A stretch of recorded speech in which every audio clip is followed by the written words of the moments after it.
أما بعد فقد قال النبي صلى الله عليه وسلم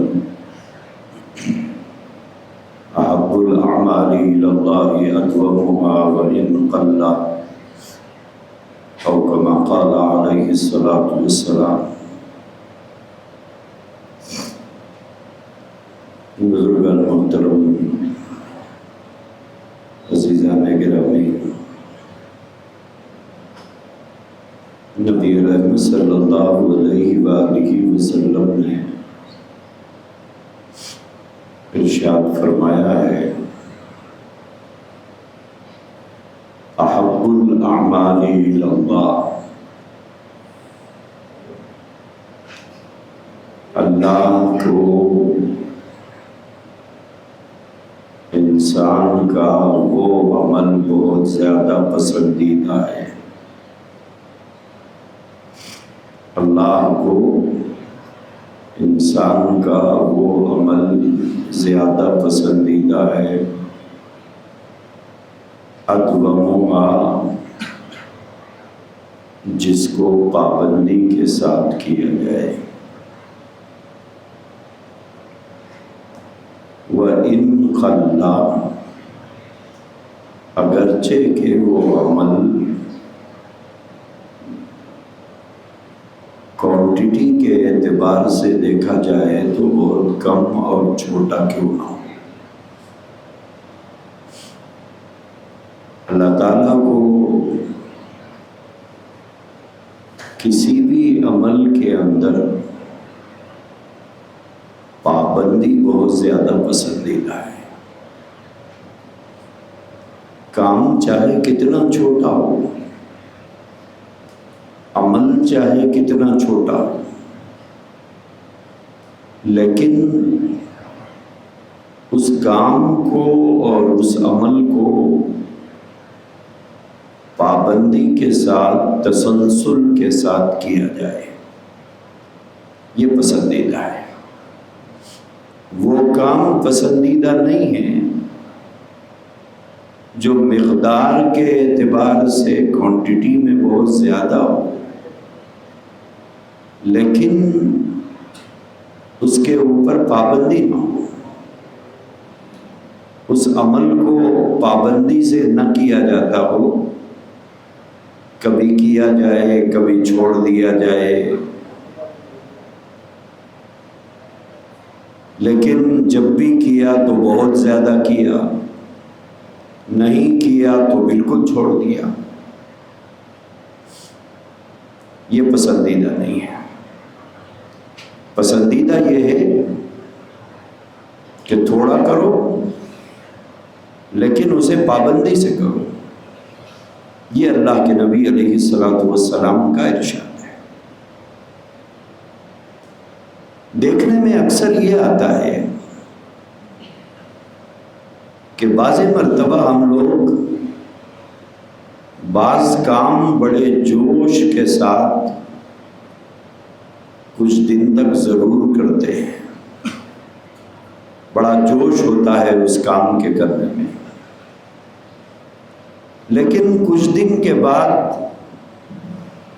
اس عمل سے، اس کام سے ایسا تعلق ختم کر دیتے ہیں کہ جیسے کہ اس کام کو وہ جانتے ہی نہیں تھے۔ جیسے ماہ رمضان المبارک کے اندر ایک اکثریت مسلمانوں کی مسجدوں میں نظر آتی تھی اور بڑی پابندی کے ساتھ نماز کا اہتمام ہوا، بڑی پابندی کے ساتھ روزے رکھے، بہت پابندی کے ساتھ بہت حد تک گناہ سے اپنے آپ کو بچانے کی کوشش کی، اور بہت حد تک اللہ کو راضی کرنے کے لیے صدقہ خیرات بھی دیا ہے۔ یہ چار کام بڑے پابندی سے ہوئے، نماز کا اہتمام بھی ہوا، روزے کا اہتمام بھی ہوا، گناہ سے بچنے کا اہتمام بھی ہوا، اور اللہ کو راضی اور خوش کرنے کے لیے صدقہ اور خیرات بھی دی گئی۔ لیکن بہت سے لوگ جیسے ہی رمضان گزر گیا تو پھر ان سارے کاموں سے تعلق ختم کر لیا۔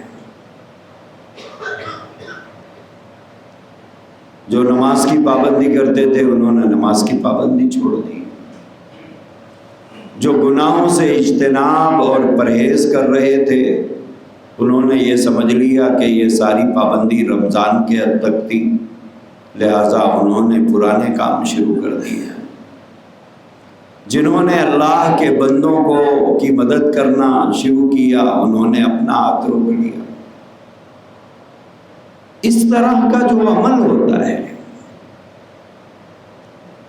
یہ اللہ کو پسند نہیں ہے۔ یہی اس حدیث کا مطلب ہے۔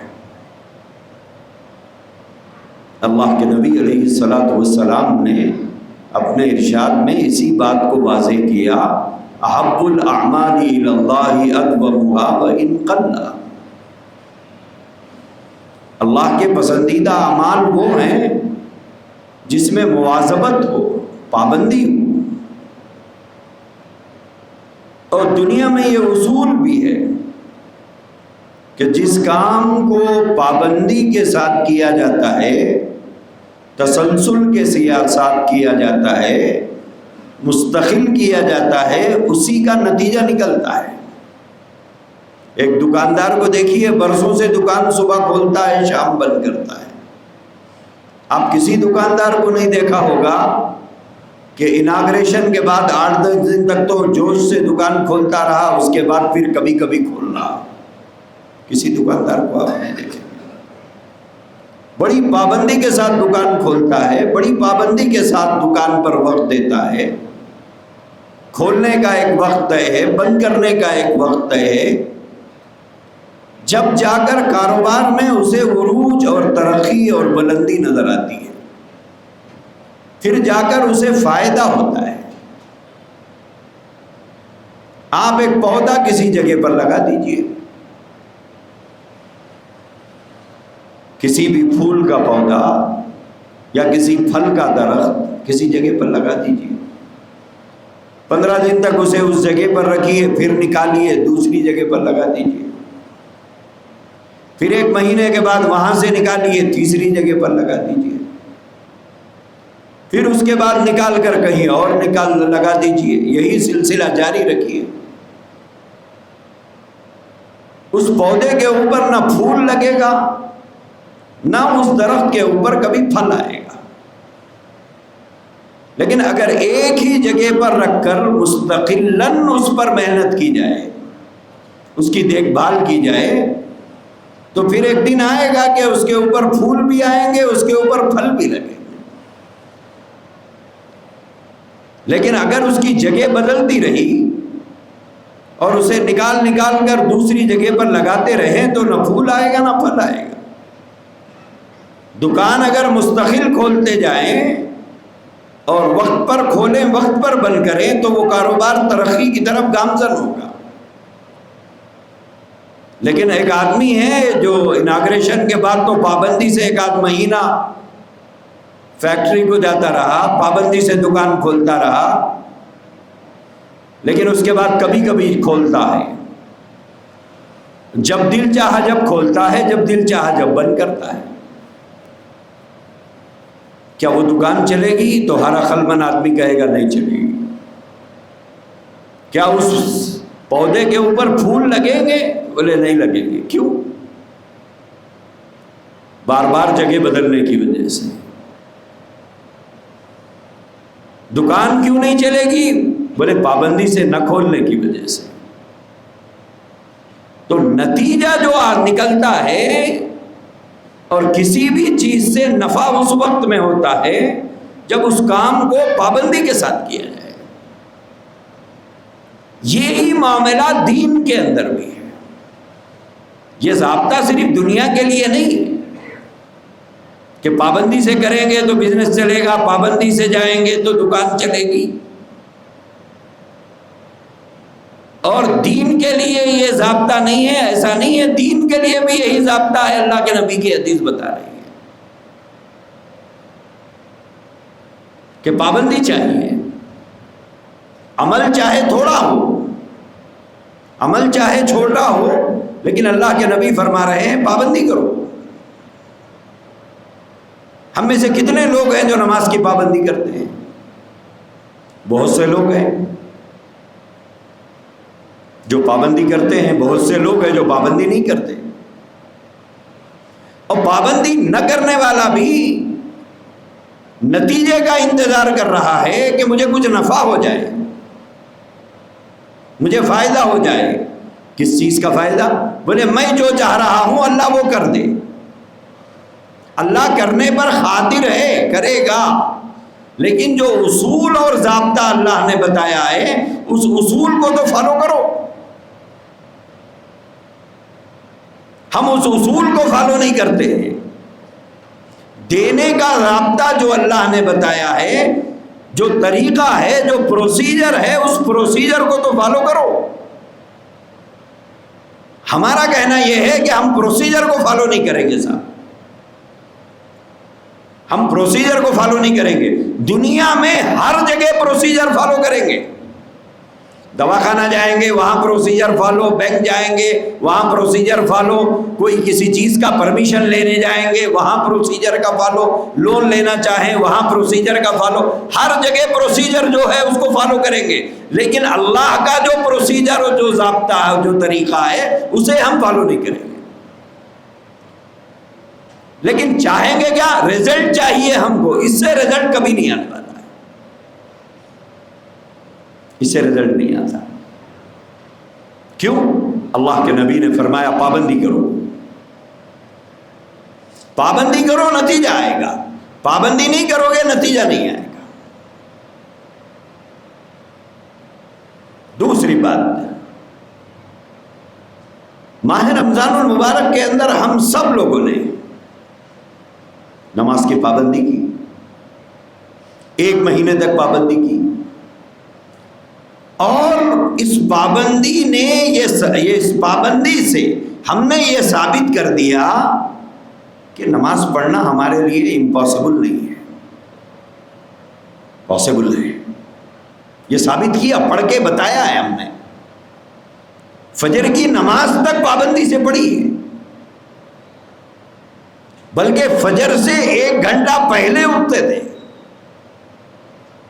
پاسبل ہے نہیں ہے؟ پاسبل ہے، بتایا ہم لوگوں نے بتایا کہ یہ ناممکن نہیں ہے، ممکن ہے۔ اور 1 مہینے تک ہم نے پابندی کے ساتھ فجر کی نماز پڑھی، اور بقیہ 4 نمازوں کا بھی اہتمام کیا۔ اس کا مطلب یہ ہے کہ یہ ہمارے لیے مشکل نہیں ہے، صرف ہم چاہتے نہیں ہیں پڑھنا۔ اللہ تعالیٰ نے قرآن میں فرمایا لا یکلف اللہ نفسا الا وسعہا، ہم نے انسان کے اوپر اتنا ہی بوجھ ڈالا ہے جو وہ کر سکتا ہے۔ جو چیز انسان کے لیے امپاسبل ہے، اللہ فرماتے ہیں اس بات کا ہم نے حکم ہی نہیں دیا۔ جو چیز انسان کے لیے ناممکن ہے، اس بات کا ہم نے اس کو پابند نہیں بنایا ہے، ہم نے پابند اس کو اسی بات کا بنایا ہے جو وہ کر سکتا ہے۔ تو ہم اس بات پر غور کریں، جب پورا رمضان میں فجر کی نماز پڑھ سکتا ہوں تو رمضان کے بعد کیوں نہیں پڑھ سکتا ہوں؟ کیوں نہیں پڑھ سکتا ہوں؟ جبکہ رمضان المبارک میں فجر کی نماز پڑھنے کے لیے نماز سے تقریباً 1 گھنٹہ پہلے اٹھنا پڑتا ہے، کیونکہ سحر بھی کرنا ہے، اور رمضان کے بعد سحر کا مسئلہ بھی نہیں ہے، 1 گھنٹہ نیند اور مل جاتی ہے۔ اور رمضان المبارک میں ایک بڑی اکثریت آدھی رات کے بعد سوتی ہے، آدھی رات کے بعد سوتی ہے، پھر بھی فجر میں اٹھ جاتے ہیں۔ جبکہ رمضان کے بعد سونے کا جو شیڈیول ہے وہ رمضان جیسا نہیں ہوتا، الگ ہوتا ہے۔ بہت سے لوگ 10 بجے سو جاتے ہیں، ایک بڑی اکثریت سو جاتی ہے، 11 بجے سوتے ہوں گے لیکن سو جاتے ہیں۔ تو عام دنوں میں رمضان کی بنسبت جلدی سوتے ہیں، اور رمضان میں جس وقت اٹھتے ہیں اس سے زیادہ 1 گھنٹہ اور سونے کا موقع ملتا ہے، لیکن اس کے باوجود فجر کی نماز ہم نہیں پڑھتے ہیں۔ کیا یہ ہم سے ممکن نہیں ہے؟ ممکن ہے، مگر ارادہ نہیں ہے۔ دیکھو، ایک ہوتا ہے ناممکن ہونا، ناممکن تو نہیں ہے، 1 مہینے تک ہم نے پڑھا ہے تو اس کا مطلب یہ کہ ممکن ہے۔ پڑھ کیوں نہیں رہے ہیں؟ اس لیے کہ ارادہ نہیں ہے۔ رات کو سوتے وقت جیسے ارادہ تھا سحر میں اٹھنا ہے، سحر کرنے کے بعد بیٹھے رہے کہ فجر پڑھنا ہے، ارادہ یہاں پر شامل ہے، اٹھنے کا بھی سحر میں اور فجر کی نماز پڑھنے کا بھی ارادہ ہے۔ لیکن رمضان کے بعد جب ہم رات کو بستر پر جاتے ہیں تو ہمارا کوئی ارادہ فجر کے لیے اٹھنے کا نہیں ہوتا ہے، ارادہ کر کے سوتے ہی نہیں۔ جیسے رمضان میں سحر میں اٹھنے کے لیے گھر میں شوہر بھی، بیوی بھی فون میں، گھڑی میں الارم رکھتے ہیں، ارادہ بھی ہے، اہتمام بھی ہے، ارادہ بھی ہے، اور سحر میں اٹھنے کے لیے پورا اہتمام ہے کہ آپ الارم رکھ کے سو رہے ہیں۔ اور رمضان کے بعد نہ اہتمام ہے نہ ارادہ ہے، ارادہ بھی نہیں ہے، اہتمام بھی نہیں ہے۔ ارادہ ہو تو اہتمام ہوگا۔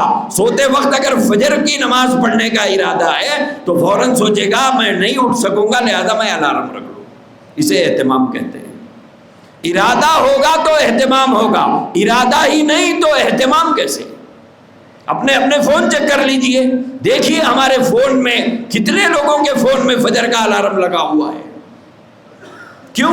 ارادہ ہی نہیں ہے۔ اب بولتے ہیں صاحب آپ دعا کریے میں پابند ہو جاؤں، میری دعا سے کیا ہوگا؟ آپ کا ارادہ ہی نہیں۔ کسی کی دعا آپ کو کب اثر کرے گی؟ جب آپ کا ارادہ ہو۔ گولی کھا کے لوگوں سے دعا کی گزارش کرتے ہیں یا بغیر گولی کھائے دعا کرتے ہیں، دعا کراتے ہیں؟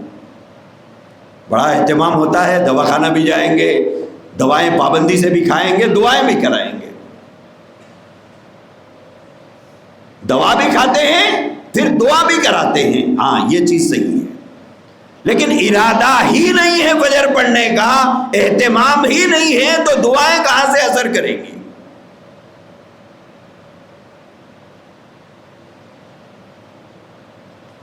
تو دوستو، اللہ تعالیٰ نے قرآن کریم میں فرمایا میں نے ایسی کسی بات کا حکم نہیں دیا تم لوگوں کو جو تم نہیں کر سکتے ہو، میں نے اسی بات کا حکم دیا جو تم کر سکتے ہو،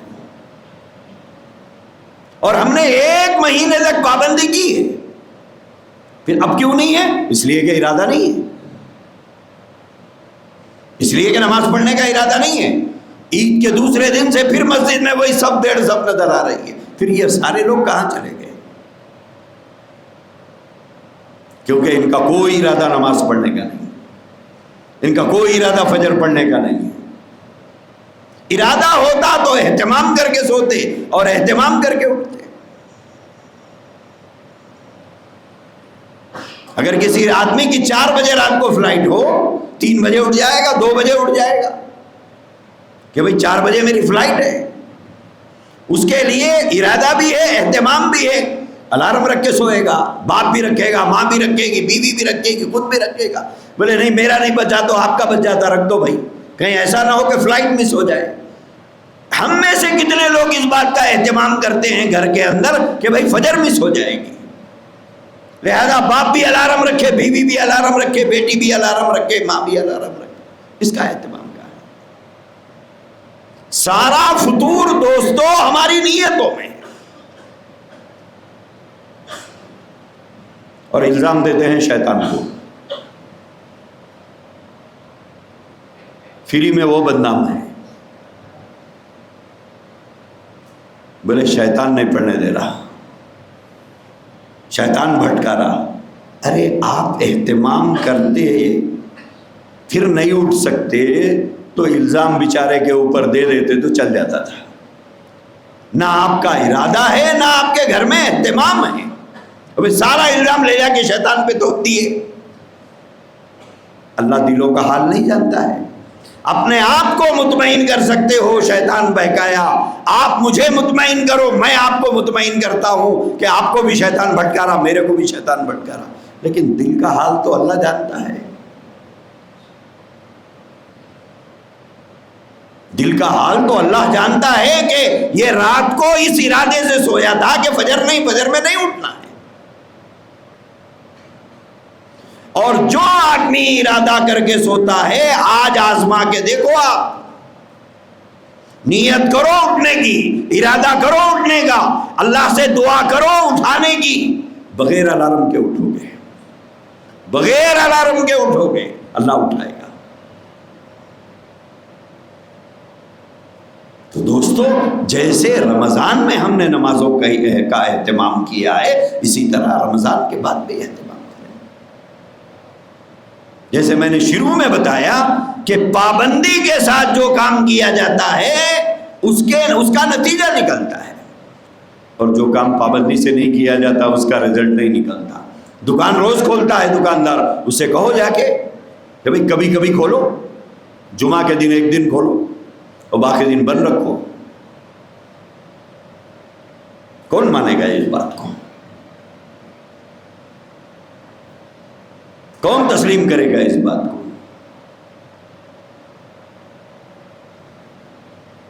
یہی حال ہم لوگوں کا ہے.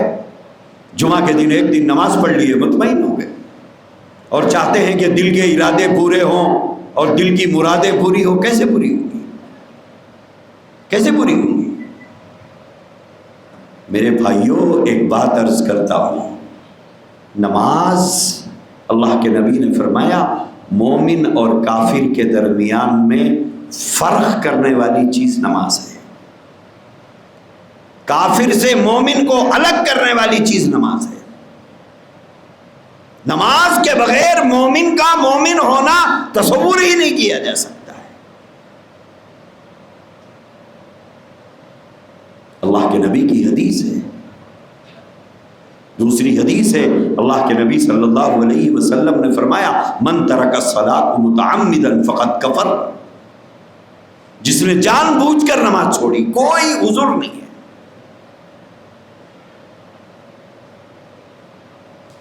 دکان پہ بیٹھا ہوا ہے، اذان ہو گئی، سن لیا، لوگ نماز کو جا رہے ہیں، دیکھ لیا، نماز پڑھ کے جا رہے ہیں، دیکھ لیا، بیٹھا ہوا ہے.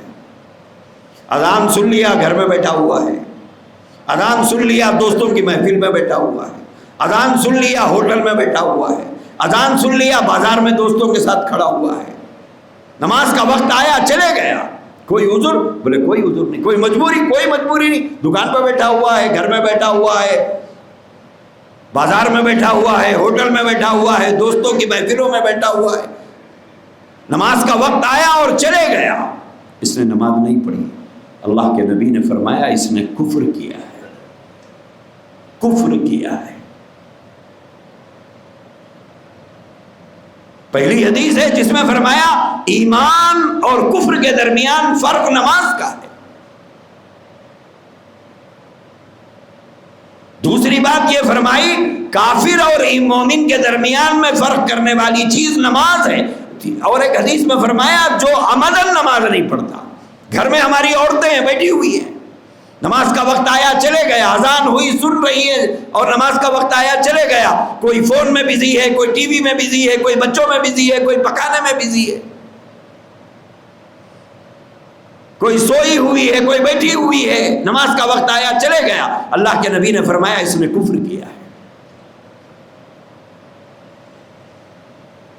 حضور علیہ الصلوۃ والسلام نے فرمایا، نماز میری آنکھوں کی ٹھنڈک ہے. نماز مومن کی معراج ہے. الصلاۃ معراج المؤمنین. نماز اللہ کے نبی علیہ الصلوۃ والسلام معراج میں جا کر اللہ کی طرف سے لایا ہوا تحفہ ہے مومنوں کے لیے. یہ گاڈ گفٹ ہے. اگر دکان میں بیٹھتے ہیں، دکان سے نہیں نکل سکتے، کم سے کم دکان پہ تو پڑھ لو. دکان پہ پڑھ لو بیٹھے. کم سے کم جماعت چھوڑنے کا گناہ ہوگا، لیکن نماز چھوڑنے کا گناہ تو نہیں ہوگا۔ اگر جماعت دکان نہیں چھوڑتی ہم کو، اتنی دیر دکان بند کرنے سے ہزاروں گراہک ہمارے چلے جاتے اور ہمارا مقدر برباد ہو جاتا۔ اگر یہ تصور ہے، وہاں تو پڑھ لو، کالج میں ہے کالج میں پڑھ لو، ٹرین میں ہے ٹرین میں پڑھو، پلین میں ہے پلین میں پڑھو، دواخانے میں ہے دواخانے میں پڑھو، بازار میں ہے کسی جگہ جا کر پڑھ لو۔ زیادہ سے زیادہ جماعت چھوڑنے کا گناہ ہوگا، نماز چھوڑنے کا گناہ تو نہیں ہوگا۔ اگر مسجد آنے میں کسی وجہ سے کوئی رکاوٹ یا دشواری ہے تو کم سے کم جس جگہ پر ہو اس جگہ پر تو پڑھ لو۔ اللہ کو بتا تو سکتے تھے مولا ساری مقدر میرا دکان میں تھا، چھوڑ کے نہیں جا سکتا تھا، جماعت چھوڑ دیا، لیکن نماز پڑھا مالک، یہ تو بتا سکتے ہیں۔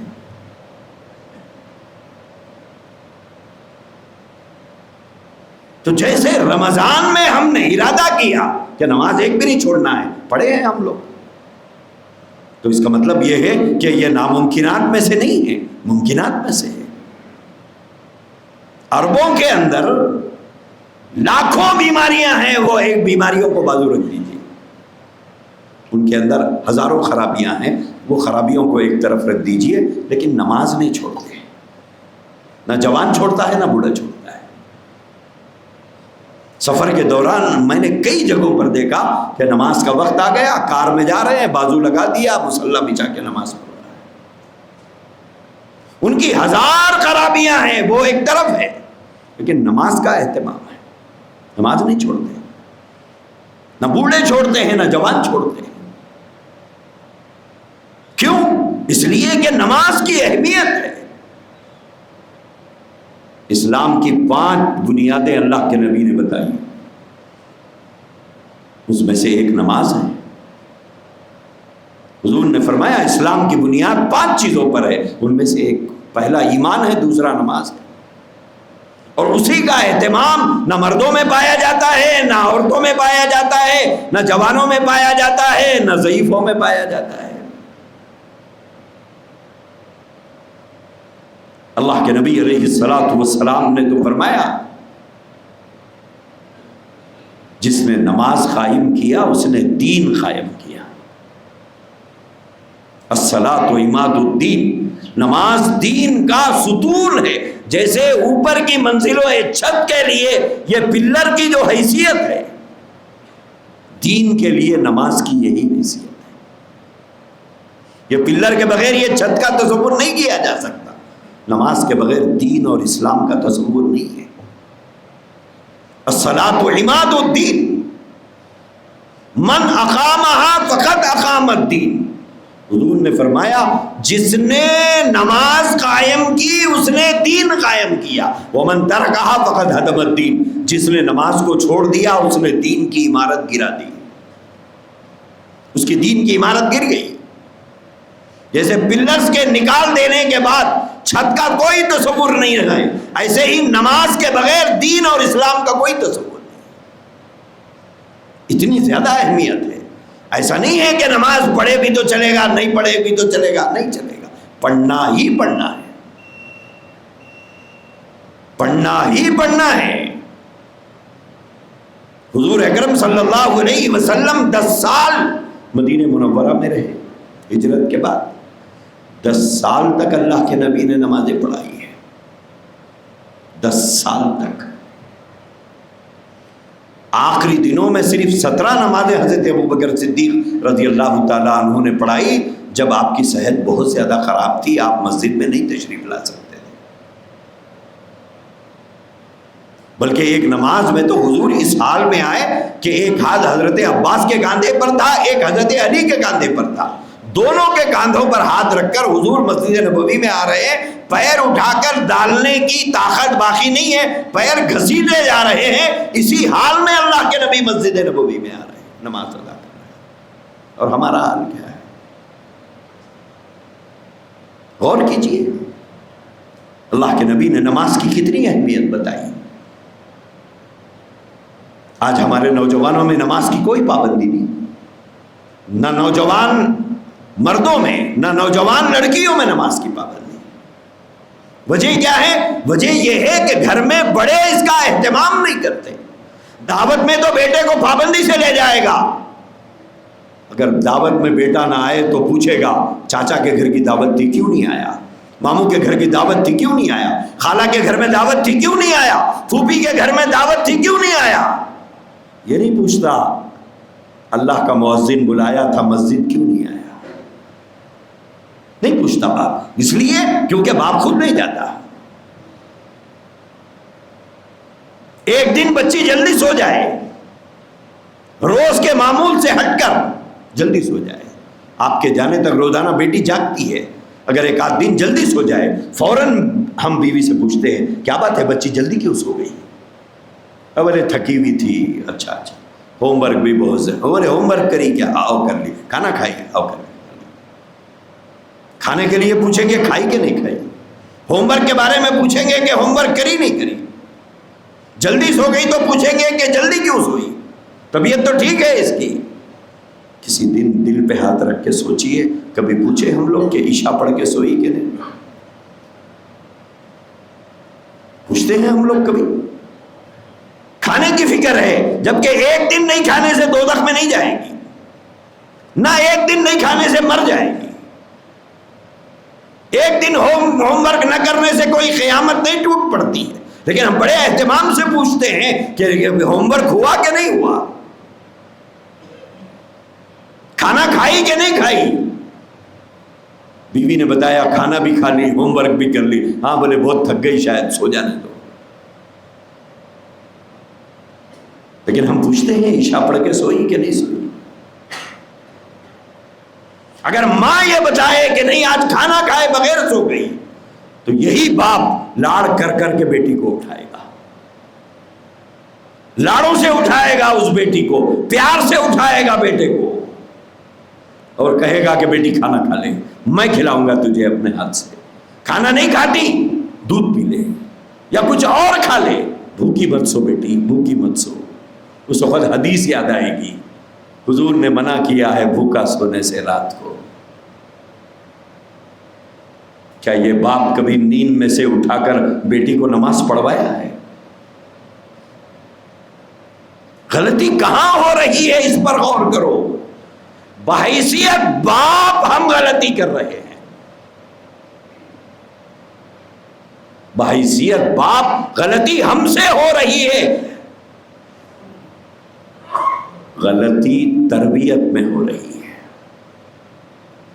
بچپن سے 3 وقت کھانا بچوں کو سکھایا، موت تک آپ کے بولے بغیر آپ کے بچے 3 ٹائم کھائیں گے. آپ دنیا میں رہیں گے تب بھی کھائیں گے، آپ نہیں رہیں گے تب بھی کھائیں گے، گھر میں رہیں گے پھر بھی کھائیں گے، دنیا کے کسی کونے میں جائیں گے تو 3 وقت ضرور کھائیں گے. کیوں؟ آپ نے عادی بنایا ہے. اگر آپ بچوں کو نماز کا عادی بنائے ہوتے تو آپ کے بچے، آپ دنیا میں رہے نہ رہے آپ کے بچے نمازی ہوتے. آپ کی نگاہوں کے سامنے رہے یا دنیا کے کسی چپے میں رہے ہماری اولاد نمازی ہوتی ہے. لیکن ہم نے عادی نہیں بنایا، ہم نے یہ اہتمام نہیں کروایا. یہ اس کا نتیجہ ہے. اسی لیے اللہ کے نبی علیہ الصلوۃ والسلام نے فرمایا احب الاعمال الی اللہ ادومها وان قل. اللہ کے پسندیدہ اعمال وہ ہیں جو پابندی کے ساتھ کیے جائیں. وہ کبھی کبھی کرنا یہ اللہ کو پسند نہیں ہے. جوش میں آ کے فل تیش میں کرنا، اس کے بعد پھر چھوڑ دینا نہیں پسند ہے. اللہ کے نبی فرماتے ہیں عمل تھوڑا ہو، چھوٹا ہو، کوانٹٹی کم ہو، لیکن پابندی سے ہو. جتنی پابندی ہوگی اللہ کو وہ عمل پسند ہے. اور نتیجہ نکلتا ہے پابندی کے بعد. ایک بچہ اسکول 8 دن میں 1 مرتبہ جاتا ہے، چلے گا، پاس ہو جائے گا. وہ 15 دن میں 1 مرتبہ جاتا ہے، اور جاتا بھی ہے تو پورا دن نہیں بیٹھتا، 1 پیریڈ پڑھ کے آتا ہے. ہفتے میں 1 دن جاتا ہے، سارے پیریڈ نہیں پڑھتا، 1 پیریڈ پڑھ کے آ جاتا ہے. جیسے جمعہ کے دن ہم 2 رکعت پڑھ کے چلے جاتے ہیں. جمعہ کے دن نماز کو تو آتے ہیں ہم لوگ، لیکن نماز پڑھتے ہیں، پوری نہیں پڑھتے، 2 رکعت پڑھتے ہیں. 2 رکعت پڑھتے ہیں، پوری نہیں پڑھتے، 2 رکعت پڑھنے کے لیے آتے ہیں، 2 رکعت پڑھ کے چلے جاتے ہیں، اور یہ تصور ہے کہ جمعہ پڑھنے آئے ہیں۔ جمعہ کی نماز پڑھی آپ نے؟ پھر ان سے پوچھو جو 2 رکعت پڑھ کے نماز کے بعد بھاگے بھاگے مسجد سے باہر نکل جاتے ہیں، ان سے پوچھو جمعہ کی کتنی رکعتیں ہیں، تو بتاتے ہیں 14 رکعتیں ہیں۔ پڑھے کتنے ہیں صاحب؟ 2۔ سبجیکٹ کتنے ہیں؟ 7، 6، اور بچہ کیا پڑھ رہا ہے؟ 1 سبجیکٹ، پاس ہوگا؟ بولے نہیں ہوگا۔ پھر 2 رکعت سے ہم پاس ہو جائیں گے؟ 6 سبجیکٹ میں سے 1 سبجیکٹ پڑھ کے بچہ اگر کلاس سے باہر چلے جاتا ہے اور پوچھا جائے کیا یہ بچہ پاس ہوتا ہے، تو باپ کہے گا نہیں پاس ہوتا، بیکار ہے، اس کی فیس پے کرنا بیکار ہے، یہ پڑھتا ہی نہیں۔ کیوں صاحب جا رہا ہے؟ بولے 1 سبجیکٹ پڑھتا ہے، 6 سبجیکٹ نہیں پڑھتا، 5 سبجیکٹ نہیں پڑھتا، یہ کیا پاس ہوتا؟ تو 14 رکعت میں سے 2 رکعت پڑھ کے ہم پاس ہو جائیں گے؟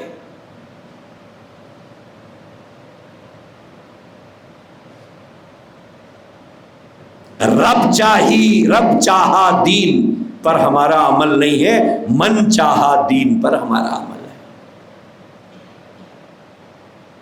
رب جو چاہ رہا ہے اس دین پر ہمارا عمل نہیں ہے، من چاہے دین پر عمل ہے۔ تو اللہ کے نبی کی یہ حدیث ذہن میں رکھو۔ اللہ کے نبی نے فرمایا احب الاعمال الی اللہ ادومها وان قل۔ اللہ کو وہ اعمال پسندیدہ ہے جو پابندی کے ساتھ کیے جائے، اگرچہ کہ کم ہو، پابندی ہو۔ آج ہمارے پاس اس کی پابندی نہیں ہے۔ جیسے میں نے مثال دی، دکان روزانہ کھولتا ہے آدمی، کبھی کبھی نہیں کھولتا، ایک دن اور ایک دن نہیں کھولتا، ہفتے میں 1 دن نہیں کھولتا، یا جب دل میں آیا جب نہیں کھولتا، جب وقت ملا جب نہیں کھولتا، پابندی کے ساتھ صبح جاتا ہے، دوپہر کا توشہ لے کے جاتا ہے، اور شام کو ایک وقت مقرر ہے جب تک دکان پر بیٹھتا ہے، چاہے گاہک دکان پر آئے نہ آئے، گراہک آئے نہ آئے، مگر بیٹھ کے انتظار کرتا رہتا ہے، روزانہ کھولتا ہے، پابندی سے بیٹھتا ہے۔ کسی دکاندار کو نہیں دیکھا ہوگا کہ اناگریشن کے بعد 2-3 دن پابندی سے بیٹھا اور اس کے بعد جب دل بولا جب کھولتا، جب دل بولا جب بند کرتا، کوئی نہیں کرتا۔ اور جو ایسا کرتا ہے اس کی دکان دیوالیہ ہونے میں زیادہ وقت نہیں لگتا۔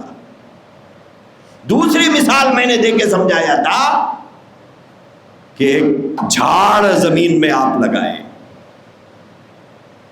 8 دن کے بعد سمجھ میں آیا نہیں یہاں نہیں وہاں لگانا چاہیے، آپ نے نکال کے پھر وہاں لگایا۔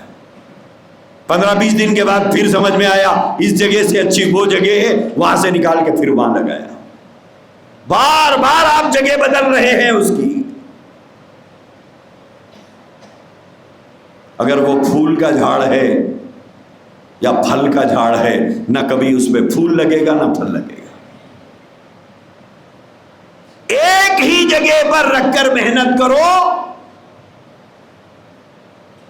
چند مہینوں میں یا چند سالوں میں اگر پھول کا جھاڑ ہو تو پھول لگیں گے، پھل کا جھاڑ ہو تو پھل لگے گا۔ لیکن اگر آپ اس کی جگہ بدلتے رہو، ادھر سے ادھر، ادھر سے ادھر، ادھر سے ادھر، اس کی زندگی ہی خطرے میں پڑ جاتی ہے۔ کبھی تو یہاں سے نکال کے وہاں منتقل کرنے پہ وہ جھاڑ سوکھ بھی جاتا ہے، مر جاتا ہے۔ دوستو، اللہ کے نبی علیہ الصلوۃ والسلام نے ہم کو اس حدیث میں یہ پیغام دیا کہ عمل کو پابندی سے کرو، اور جب پابندی سے کیا جائے، مستقل کیا جائے، تو پھر اس کا ایک اثر ہوتا ہے۔ پانی کا خطرہ نل کے نیچے سے ٹپکتا رہتا ہے، نیچے پتھر ہے یا ٹائلز ہے، پانی کا خطرہ گرتے گرتے گرتے گرتے وہاں نشان پڑ جاتا ہے، ایک نشان آ جاتا ہے، بعض جگہ تو سوراخ پڑ جاتا ہے۔ حالانکہ ایک ایک قطرہ ٹپک رہا ہے، لیکن وہ پانی مستقل اور مسلسل اور تسلسل کے ساتھ ایک ہی جگہ پر قطرہ ٹپکنے کی وجہ سے وہ اپنا نشان چھوڑتا ہے۔ عبادت اگر پابندی سے ہو تو اس کا نتیجہ نکلتا ہے۔ اللہ کی فرمانبرداری پابندی سے ہو تو اس کا نتیجہ نکلتا ہے، اللہ کے احکام کی پابندی ہو تو نتیجہ نکلتا ہے۔ اس لیے دوستو، جیسے رمضان میں ہم لوگوں نے طے کیا تھا پورے روزے رکھنا ہے، ماشاءاللہ پورے روزے رہے۔